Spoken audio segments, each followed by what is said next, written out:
So let us continue with our second class. So we are starting with the advantages and disadvantages of a median. Now, one of the advantages, it is easy to calculate. So when we talk about median, we can say that it is easy to calculate. Number two, we can say that it is simple and easy to understand. So you can understand it easily. We can also talk about it is less affected by the extreme values.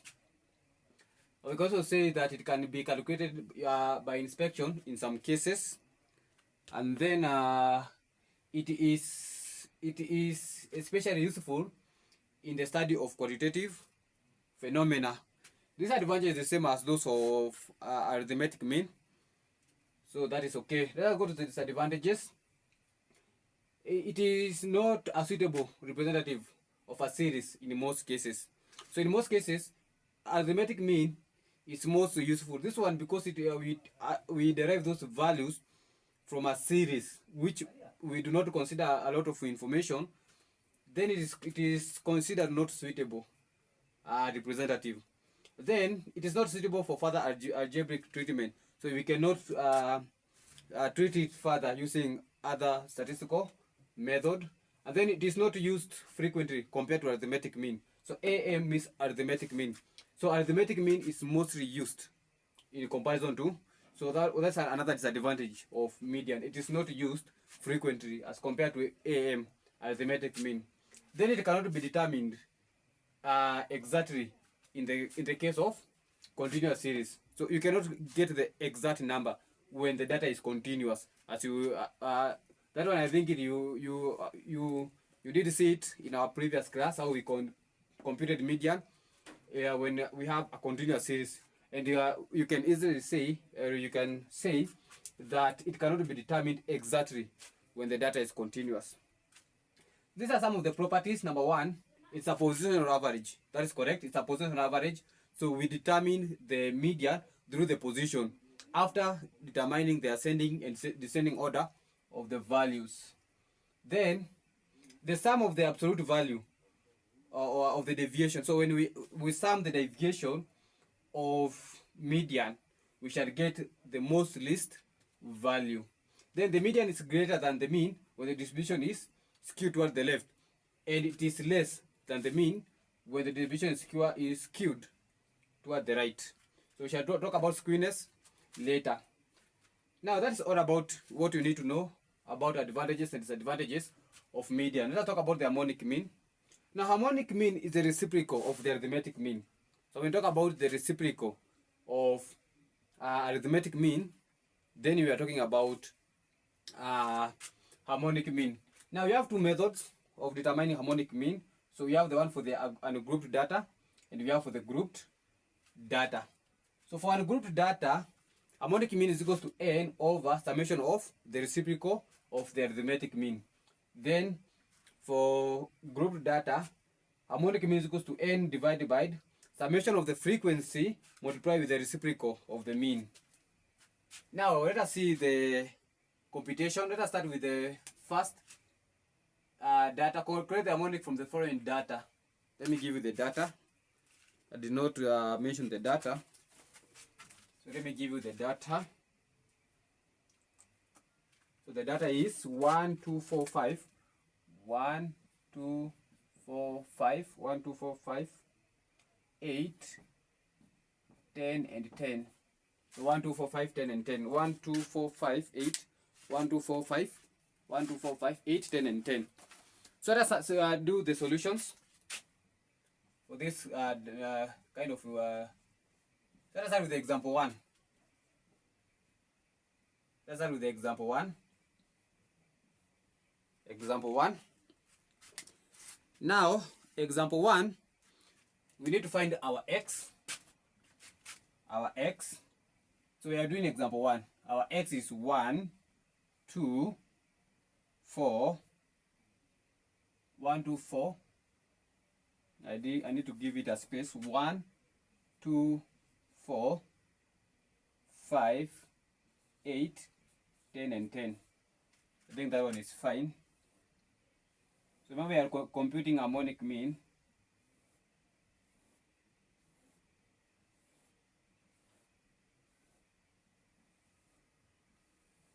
Then the next thing is to find 1 divided by the x, so that we can get the harmonic mean.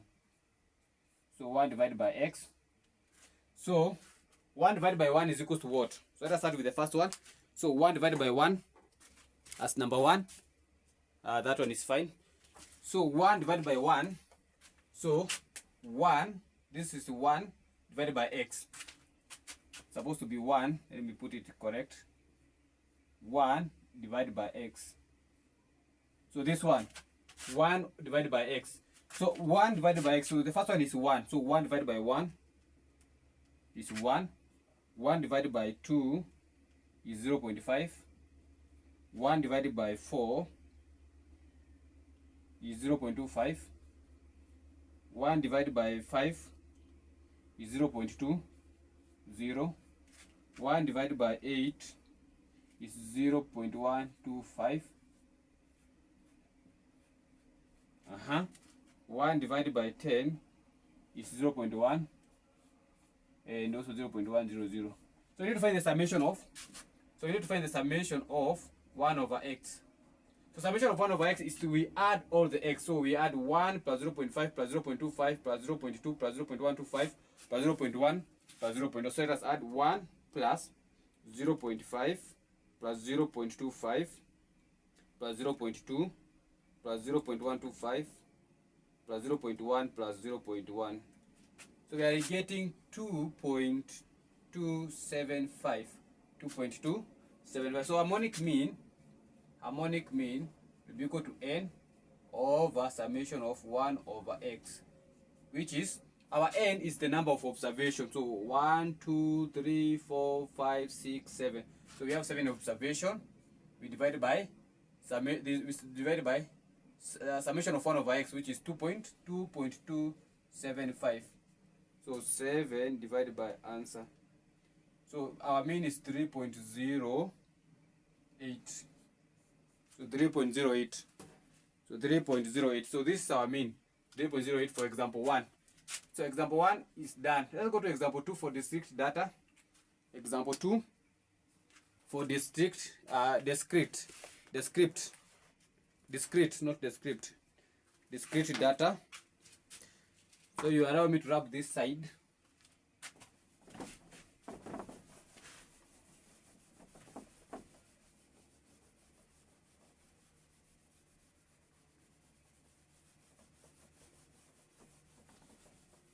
So you allow me to wrap this side. I think that one is fine. So example 2 says, calculate harmonic mean from the following data. The data, as you can see, is, it is discrete data. It is discrete data. This is my number. Those who want to contact me. Now, so how do we do it? So how do we gonna do it? Now, because this one is a discrete data, we need to find x, then f, and then we can find so x and f, we have it actually. So a solution for example 2. So we have x, then f. So we need x, then we need f, then we need 1 over x, then we need f, 1 over x. 1 over x. That's what we need.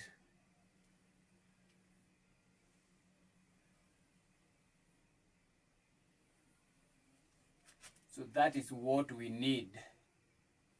So let us try.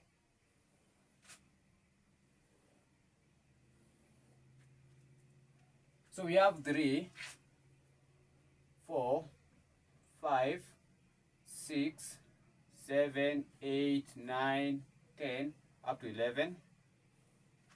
That's our data.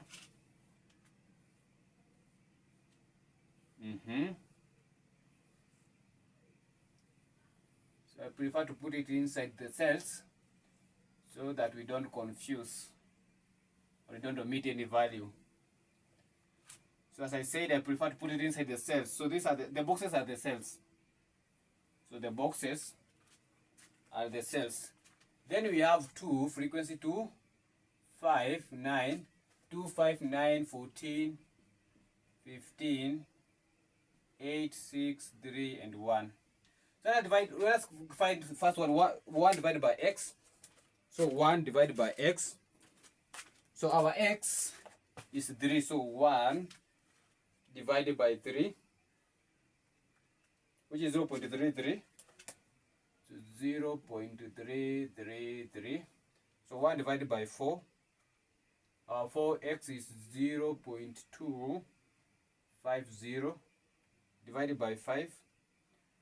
0.200 divided by 6. 0.167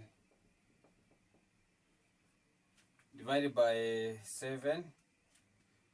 0.143 divided by 8. 0.125 divided by 9. 0.111 divided by 10. 0.100. Then divided by 11. Divided by 11, 0.091. So I have round off the figures to the nearest 3 decimal point. What did I do here? This one you don't need it. There's a line here. I don't know where I got this line, but it's okay. So you need to find fx. So f, this one multiplied by this one. So 2 times 0.333. So this one multiplied by this one shall get 0.666. 5 times 0.250. It will be 1.250. Then 9 times 0.2. 1.800.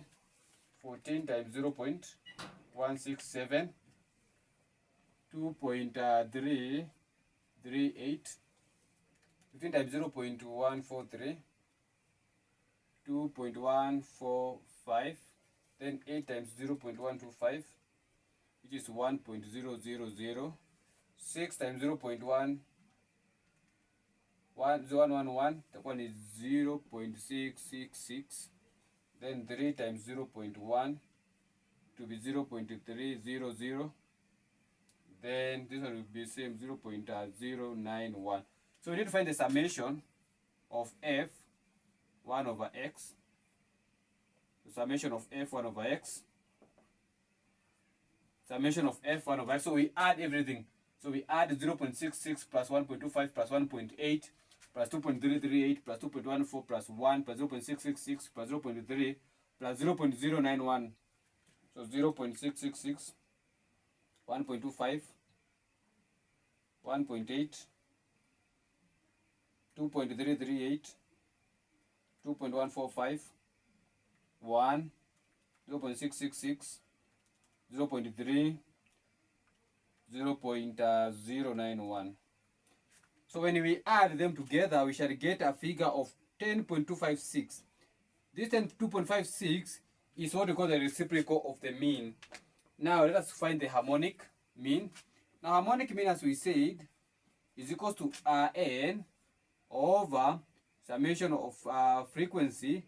Then we divide with 1 divided by x, which is our summation. So what's the number of n? So let us count the number of n.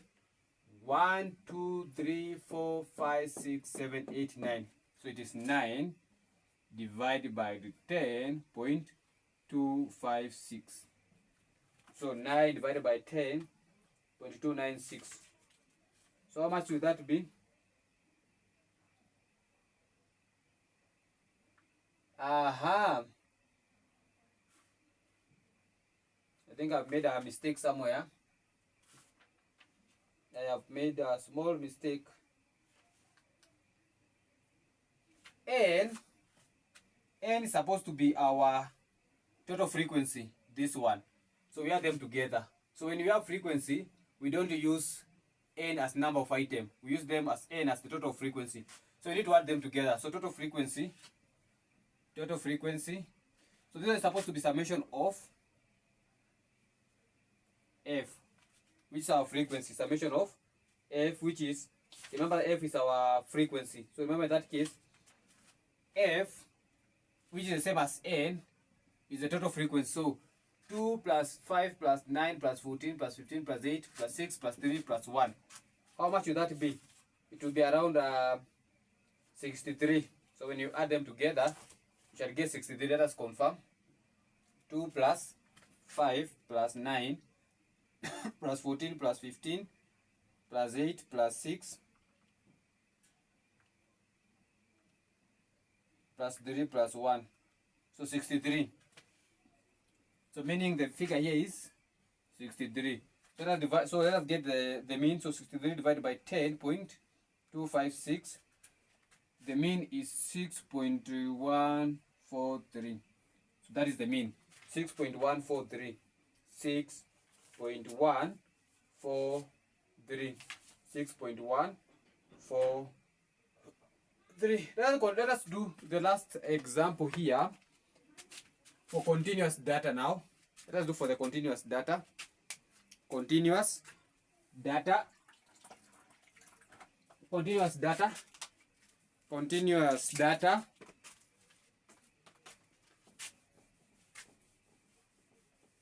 So let us do for the continuous data. I think this space will be enough for continuous data. Continuous data.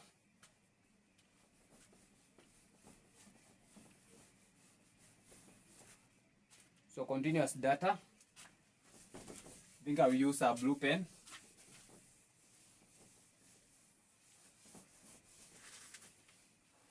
Continuous data. So let us see continuous data. Now calculate the harmonic mean from the following. So you can see the data there, the data variable is continuous. So what do we need? So you need to come and start with the class interval. So our class interval.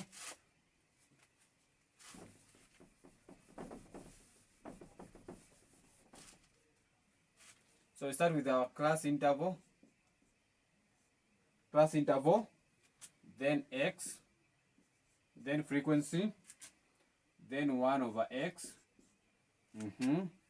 then f, 1 over x, then f 1 over x. So we have between 40 to 50,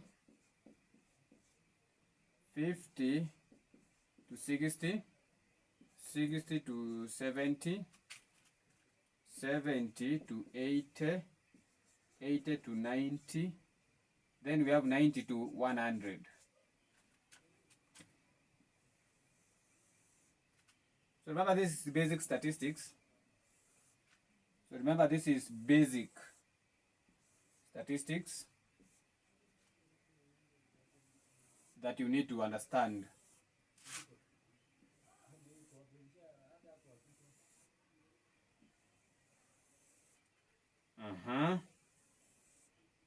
That one.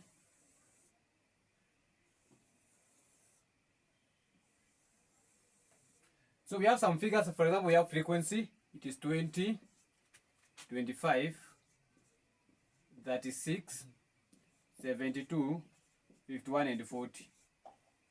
Now we can get the mid value. The mid value is the midpoint. So x is our midpoint. So remember x in this case is our midpoint. So remember this one is our midpoint.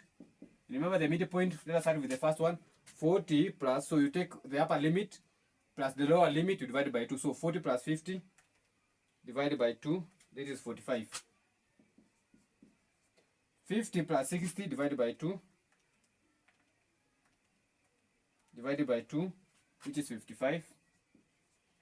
60 plus 70 divided by 2, which is 65.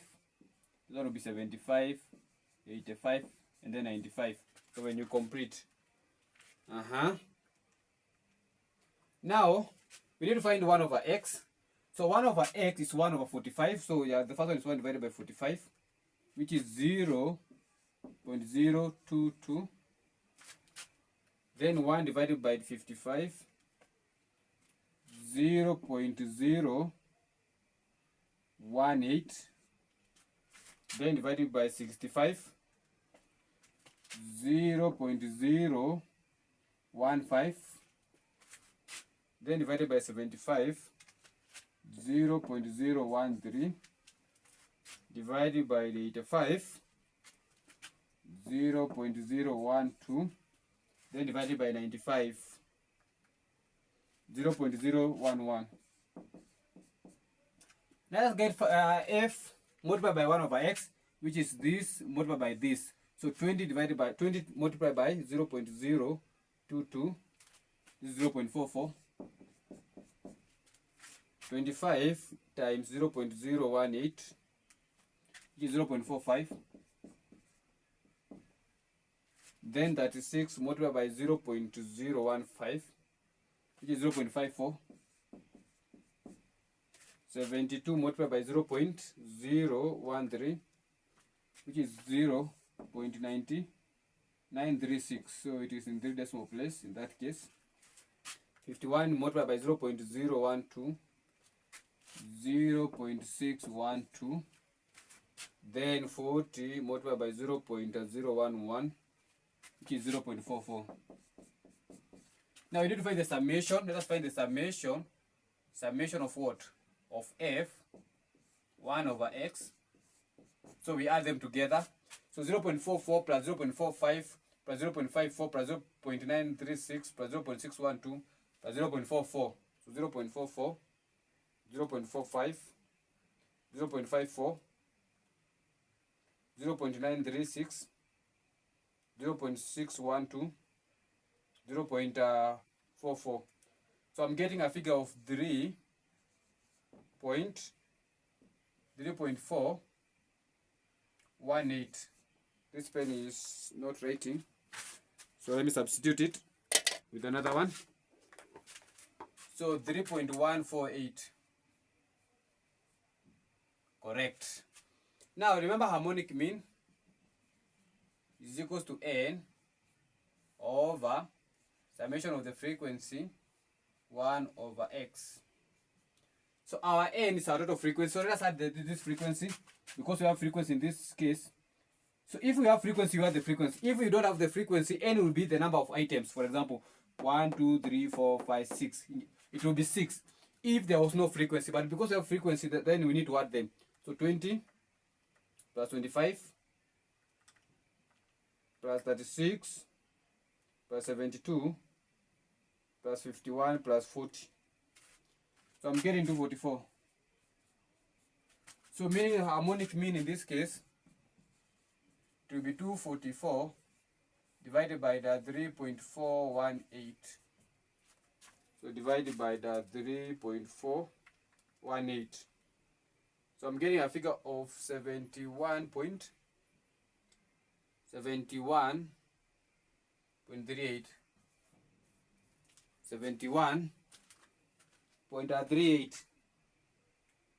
71.38. That is all about the harmonic mean. We don't need to explain so much on that. At least we have done the equation. The first one is for the individual series. So remember, this one is the individual series. Maybe I did not mention individual series, or the ungrouped, or the raw data, ungrouped data. Then the second one is for the discrete data. Then the other one is for the continuous data. So we have done 3 examples, which I think is enough for explanation purpose. So let us see the advantages and disadvantages. Advantages and disadvantages. So, so let us see some of the advantages and disadvantages of harmonic mean. Then we introduce geometric mean. Now the advantages are the same from the previous examples that we did. For example, number 1, it is rigidly defined. This is the same. from the geometric mean and the arithmetic mean. Number 2, it is defined on all observation. That is correct. Same as the one for arithmetic mean. It's also defined from all the observation. And then it can be subjected to further investigation. So you can do more investigation to the harmonic mean. That one is fine. And then it is more suitable average when it is the desire to give greater weight to smaller observation. So when we want to give more weight to smaller observation, then harmonic mean will be most appropriate. That's the disadvantages. Number 1, it is not easy to understand because it has a lot of computation. It's also difficult to compute. It has a lot of computation. Number 3, it is only a summary of figures. So that's another disadvantage. It's only a summary of figures, and it might not be an actual item of the series. And then the last one, it gives greater importance to the smaller item, and therefore it ignores importance of the large values. So remember we said that it focuses on small items, and therefore it ignores the large items. So that's another disadvantage. So it gives importance to smaller items, hence only useful when smaller items have to be given the greater weight. Let us see GM. So GM means geometric mean. So geometric mean is also called the geometric average, and it is the end root of the product of the items in the series. Same we can do for grouped data and ungrouped data. So just remember, we can do for grouped data and ungrouped data. So let us do 3 examples, then we complete geometric mean. So the first example here is for the individual series.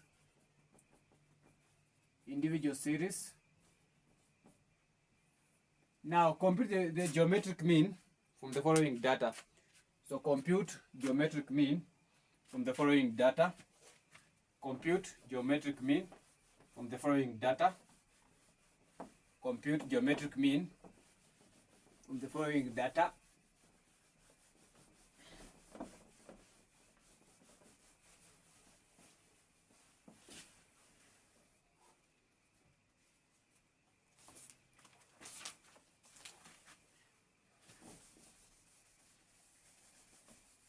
Compute geometric mean from the following data. Let us start with the first one.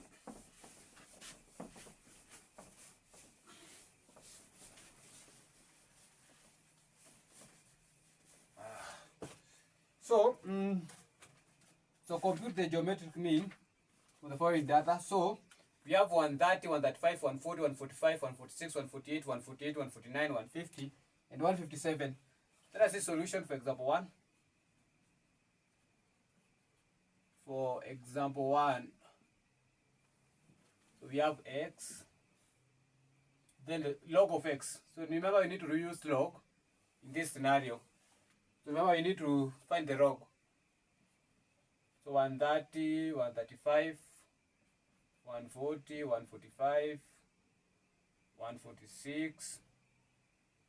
So 130, 135, 140, 145, 146, 148, 148. 149,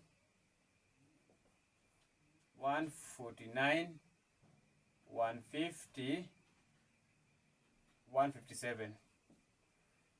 So that is the first one. Once we are done with that one, we can find the log of those items, the logarithm of these items.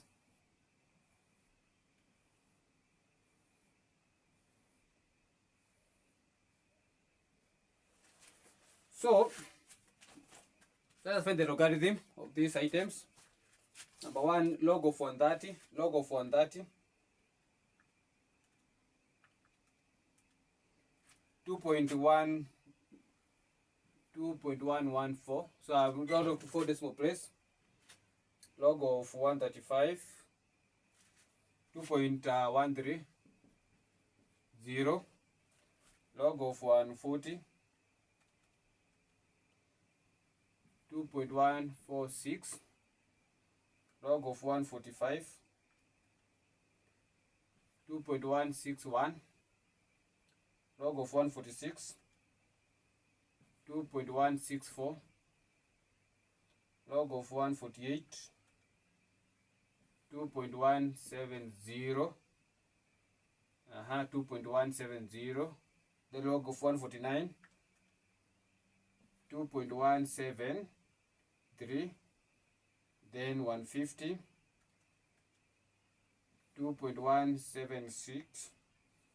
Then 157, 2.196.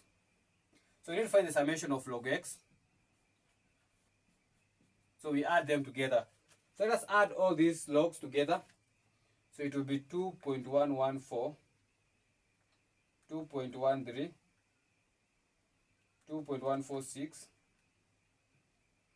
2.161, 2.164, 2.164, 2.17, 2.17, 2.173, 2.176, 2.196. I'm getting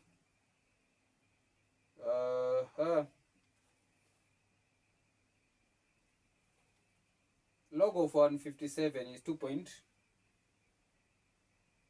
I'm getting a different 2.14, 2.13, 2.146, 2.16, 2.16, 2.17, 2.17, 2.17. So I mean 1, 2, 3, 4, 5, 6, 7, 8, 9, 10. So it's supposed to be 1, 2, 3, 4, 5, 6, 7, 8, 9, 10. So 2.14, 2.114, 2.130, 2.146, 2.161, then 2.164, then 2.17, 2.17 also,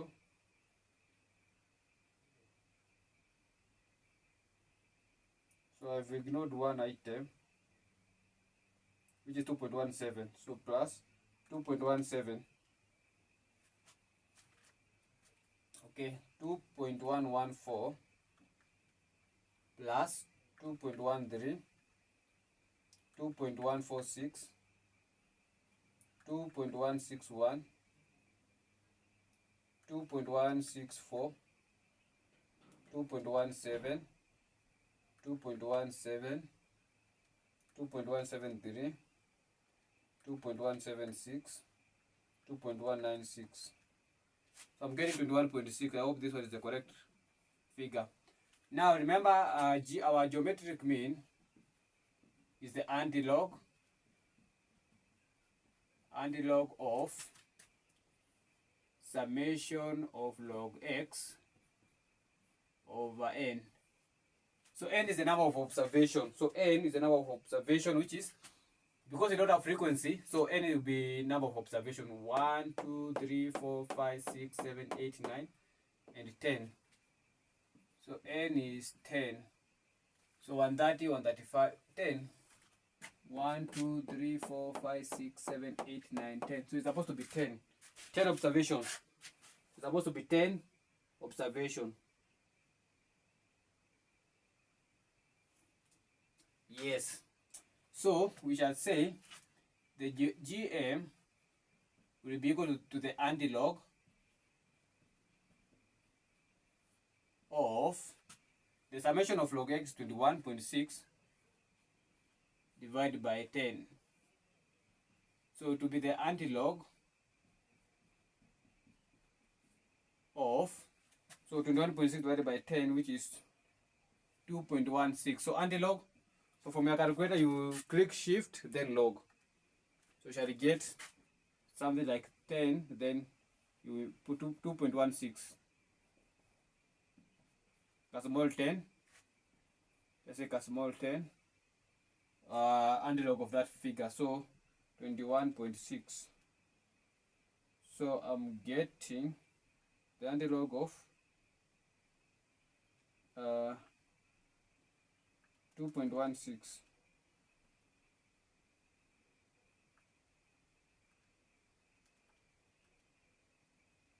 So I'm getting a figure of 144.54. So that is the mean.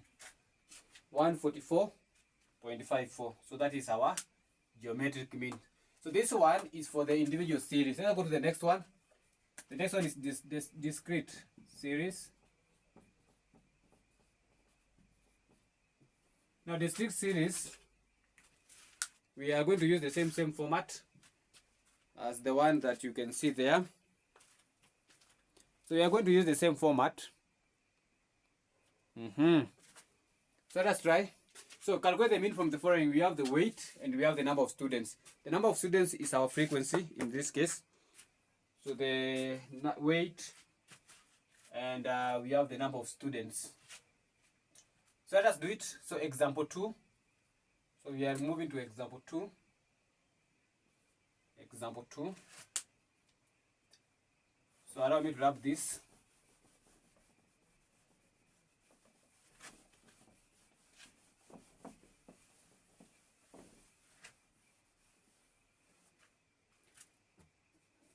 Example 2.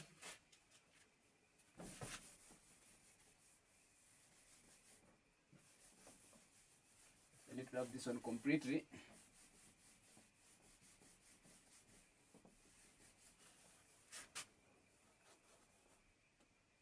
Did I put that?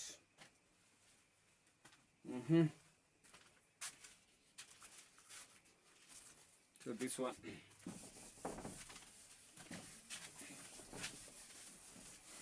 So let us see how do we do example 2. That is for the discrete data. Now for the discrete data, we need the value of x. Then we have the frequency, as you can see. Then log x. Then f multiplied by log x. Then that is what we need.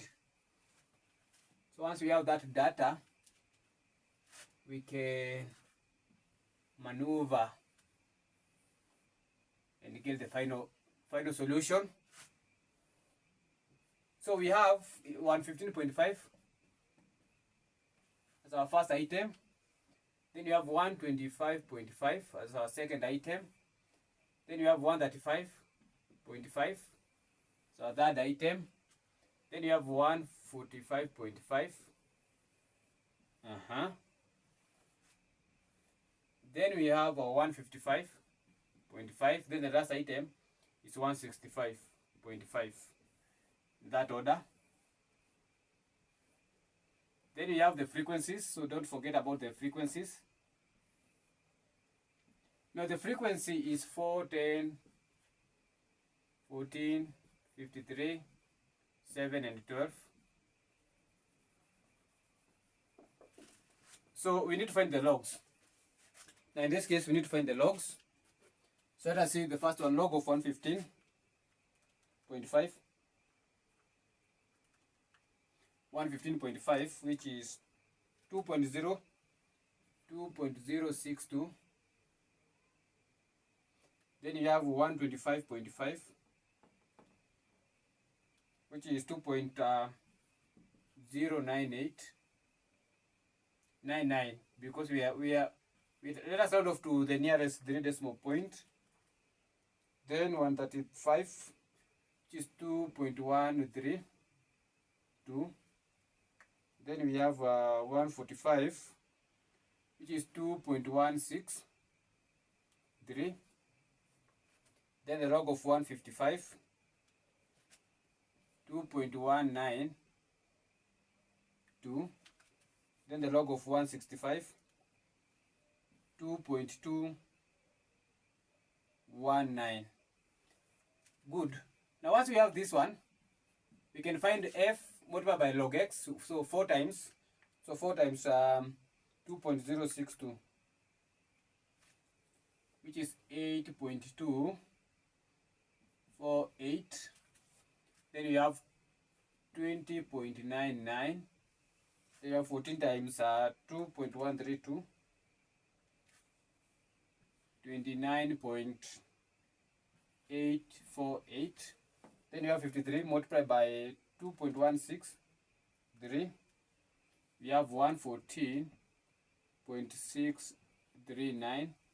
Then 7 times 2.192, which is 15.848. 344. Then 12 multiplied by 2.219, which is 26.628. Then you can find the summation of log of f, the frequency of log x. So we add them together. So 8.248, 20.99, 29.848, 114.639, 15.344, 26.628. I hope that is the correct item. 215.697. 215.697. I hope that is the correct one. Then you need the frequency, summation of the frequency, which is 100. So 4 plus 10 plus 14 plus 53 plus 7 plus 12, which is 100. Now, for us to get the GM, the geometric mean, it is the antilog of summation of frequency of log x divided by the summation of the frequency in that case. So the antilog will be equal to 215.697 divided by 100. Then you find the antilog of that figure. So 215.697 divided by 100, it is 2.15697. So what will be the mean? So you click shift, then log, then answer, which is 143.54. So that one is for the discrete data. That one is for the discrete data. So we are remaining with the last one, which is for the continuous data. And that one will be form the end of our GM. So let us look at continuous series data. Continuous series or data. Now for continuous series, we need to find the midpoint, so that the midpoint will be the value of x. So we need to find the midpoint, and the midpoint will be the value of x. So what we can do, we can start with the max. We can do it here. So solution, I'm doing it here. Then x is our midpoint. So we have from 0 to 10, 20 to 30, 30 to 40, and then 40 to 50. So 1, 2, 3, 4, 5. 1, 2, 3, 10, 0 to 10, 10 to 10. Okay, this one you have 10 to 20. Then you have 20 to 30, 30 to 40. Then 40 to 50. So we have it there.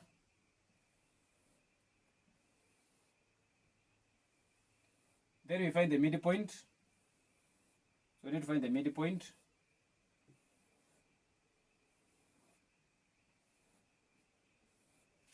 So once we find the midpoint, we can find the log x. Then once we find the log x, we can find f log x. We can find f multiplied by log x. So that's how you are supposed to do it. Let us find the midpoint. Let us find the midpoint. And then we have f. So we have ignored f. So I think I can compress it here. So f, or let us start with x. And then f. So 0 plus 10 divided by 2, that is 5. And then 10 plus 20 divided by 2, which is 15, 25, 35, and 45. So that is that order. Then our f is 3, 7, 8, 15, and 15. Let's find log x. So log of 5. So start with the log of 5. So x is 5. So log of 5. which is 0.699, log of 15, 1.176, log of 25, 1.398. We have log of 35, 1.544. We have log of 45, 1.653. Let's find f multiplied by log x. This is supposed to be f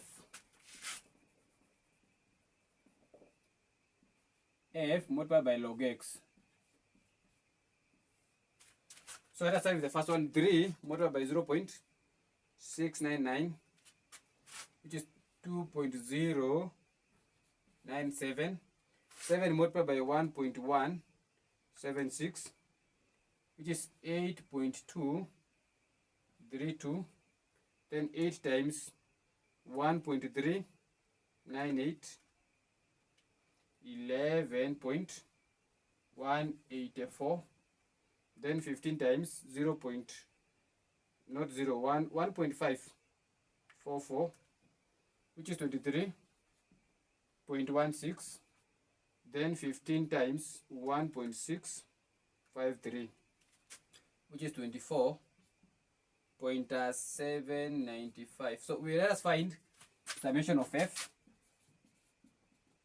which is 3 plus 7 plus 8 plus 15 plus 15, which is 48.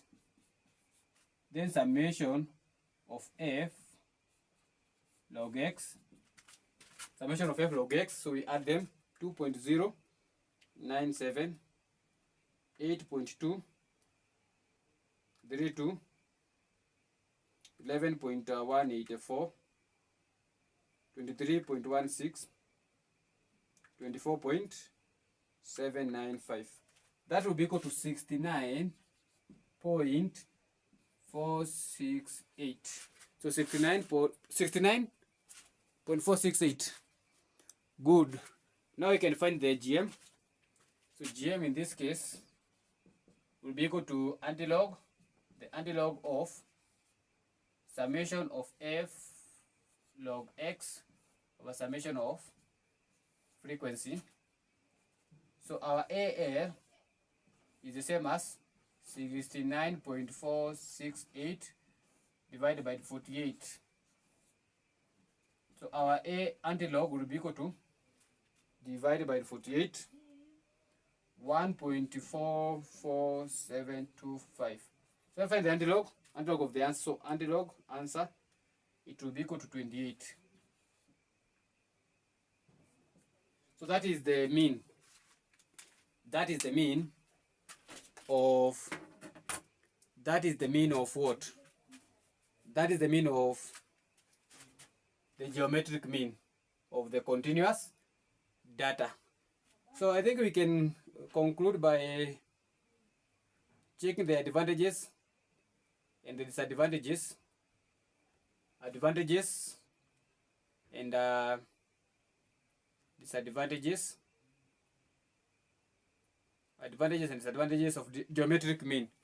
So advantages and disadvantages of geometric mean. Let us say advantages and disadvantages. So the disadvantage and disadvantage of GM is the same as the previous ones. Let us see, rigidly defined.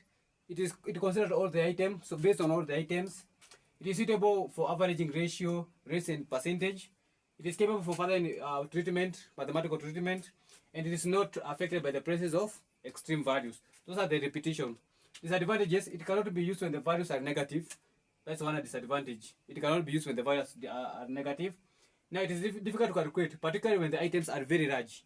So it is difficult to calculate, particularly when the items are very large. And then it brings out the property of the ratio of changes and not absolute different. But remember, for arithmetic mean brings about the changes of the absolute differences, the deviation. But for the GM, it has advantage to it because it does not give, it does not bring out the ratio of changes of the ratio of changes. So it brings out the property of the ratios of changes, but it does not give us the absolute differences of those changes. And then the last one, GA might not be the actual value in the series. It might not be the actual value in the series. We have the combined mean. Combined mean is where we have two mean and two observations. So when you have combined mean, is where we have two mean and two observations. Let us do an example. Find the combined mean of the following data. So we have the mean of series 1 and the mean and the number of observation of series 1. Then you have the mean of series 2 and the number of observation of series 2. So from the formula there we can say that mean is equals to n1 over x1 plus n2 over x2, which is the mean. Remember, it's supposed to be the mean over n1 plus n2. In this case, n1 is 100 multiplied by the mean, which is 1570. Then we add n2, which is 80, multiplied with the mean of 1750. Then we divide by 100 plus 80. Then we shall get the combined mean. Once we do that one, we shall get the combined mean. We shall get the combined mean. So that's all about the combined mean. We do not have anything else to add for combined mean. So it will be 100 multiplied by 1570 plus 80 times 1750. Then we divide by 180. So the answer is 1650. So that is the combined mean. So that is the combined mean of the two items. So that is the combined mean. It's supposed to be combined mean. It's supposed to be mean. X bar is supposed to be mean. So let us talk about the mode. The mode, and that one will mark the end of measure of dispersal. Now for mode means the value of items that occur most frequently in a series. So that item that is repeated most frequent in a series is what we call a mode.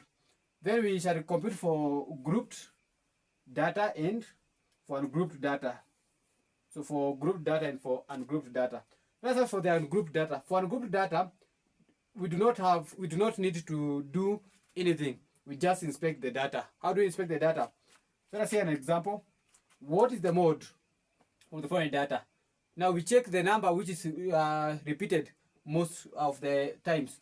So from here I can see 10 is repeated 3 times. So 1, 2, 3. And therefore the mode is 10. In that case, the mode is 10. Then we have for grouped data. For grouped data, we need to talk about discrete and continuous data. Let us see for the discrete data. For discrete data, the highest frequency, you locate the highest frequency. Once you can locate the highest frequency, the corresponding value of x is the mode. So, for example, if you have x and frequency. For example, you have 2, 7, 6, 8. Then our frequency, this one appears 1, this one appears 12, this one appears 15, and this one 6. So you locate. So we are saying for discrete distribution, see the highest frequency. So in this case, the highest frequency is 15. Then you locate the corresponding value of x. So the value of x is 6. So 6 is the mode. That is what they mean. So 6 is the mode. Now let us see number 2 for continuous data. What about now when we talk about continuous data?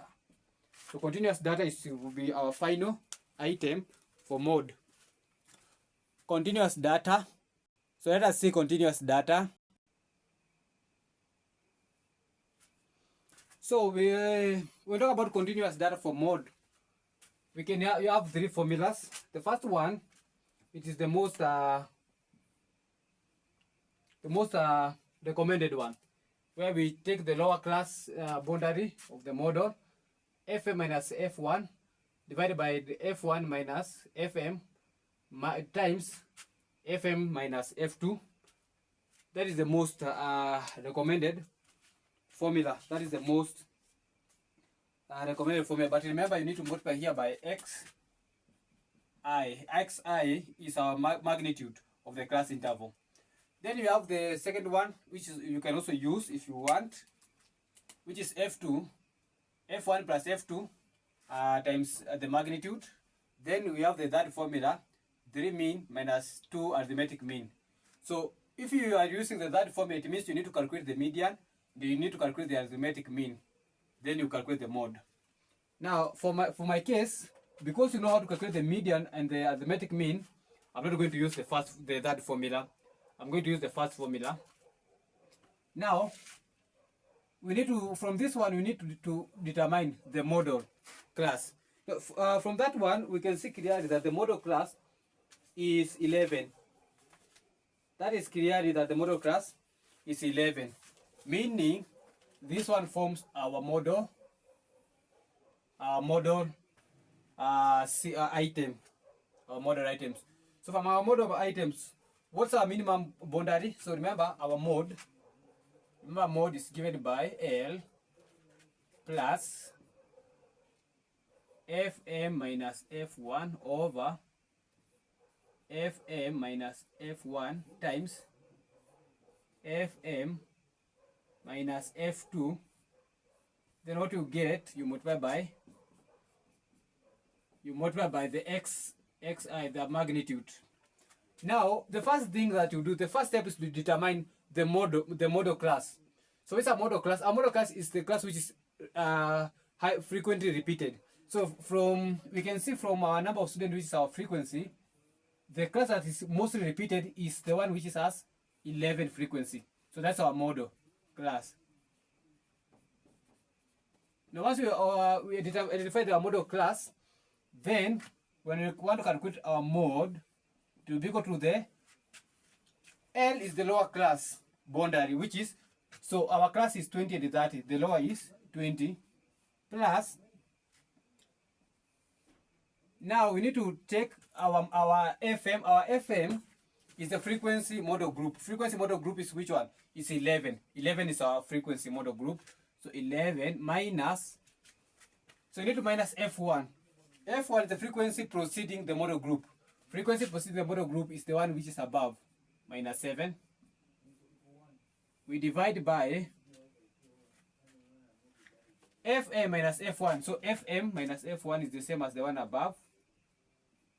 We multiply by, or we multiply by Fm, which is 11, minus F2. Our F2 is the frequency of the group following the model. So the one which is below, which is 6. So minus 6. Then we multiply by xi. Our xi is 20 minus, so our xi is 30 minus 20, which is 10. Our magnitude, which is 10. So let us do it. Let us do it together. So in this case, we can say that the answer is equals to 20 plus, so 11 minus 7, which is 4, over 4 times, so 11 minus 6, which is 5, then times 10. So the answer will be equal to 20 plus 4 over 20 times 10. So 4 over 20 times 10 plus 20. So the model is 22. That is the most repeated figure. So that 22 is inside our class interval. So 22 is the most repeated item. So 22 is the most repeated oh, sorry, this one is supposed to be plus. I've done a mistake. This is supposed to be plus. This one is supposed to be plus, not multiply. It's supposed to be plus. So we need to put plus. It's supposed to be a plus. So 5 plus 5 is 9. So 4 over 9. 4 over 9 times 10 plus 20. So 24.44 to 24.44. So that is the most repeated figure. So that is the most repeated figure. So I think that one marks the end of our mode. Let's see the advantage.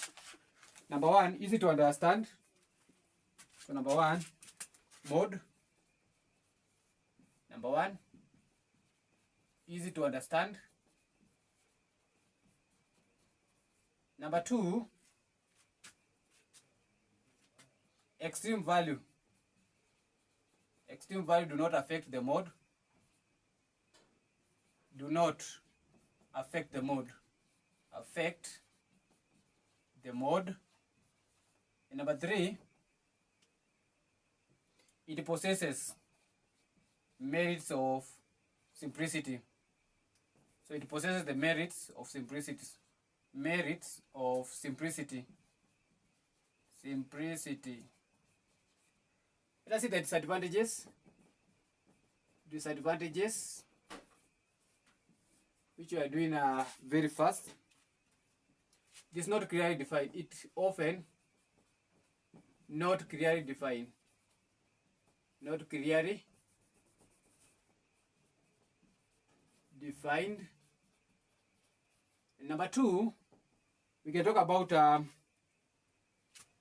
exact location of the mode. Exact location of the mode is usually uncertain. Of mode is usually uncertain. Uncertain. For example, this 24.44, it is within 20 to 30, but it is not clear. It is uncertain if it is the correct figure. It is unsuitable. It is unsuitable for further statistical treatment. So it is unsuitable for further statistical treatment. And then the last one, it does not take into account the extreme value. It does not take into account the extreme values. The extreme values. So that is all about the measure of central tendency, and that one marks the end of our class. I think we shall look for another class in the morning so that we finish the measure of partition. So, but before we wrap up, what are the properties of the mode? What are the properties of the mode? Number one, it is not affected by the extreme of large and small item. So number one of the property, it is not affected by extreme values, by presence of extreme values of large and small item, of large and small items. Number two, another property we can talk about, it represent typically, so you can say it represent typically what? Value of the distribution. Value of distribution. So it typically represents the value of the distribution, and it should coincide with the existing value, and it should coincide with existing value, with existing values. So when we meet in our next class, we shall talk about the measure of partition. Measure of partitions. And the measure of partitions, these are the decentiles, percentiles, and blah blah blah. So percentile, decentiles, and others. And then that one we shall do in one class. And then we also do the measure of kurtosis, kurtosis and skewness, measure of kurtosis and skewness, measure of kurtosis and squareness. So for now, let us leave it at that point. When we meet, we shall do the measure of dispersal and measure of partition first. So measure of partition and also measure of dispersion. Then we complete with measure of kurtosis and measure of squareness.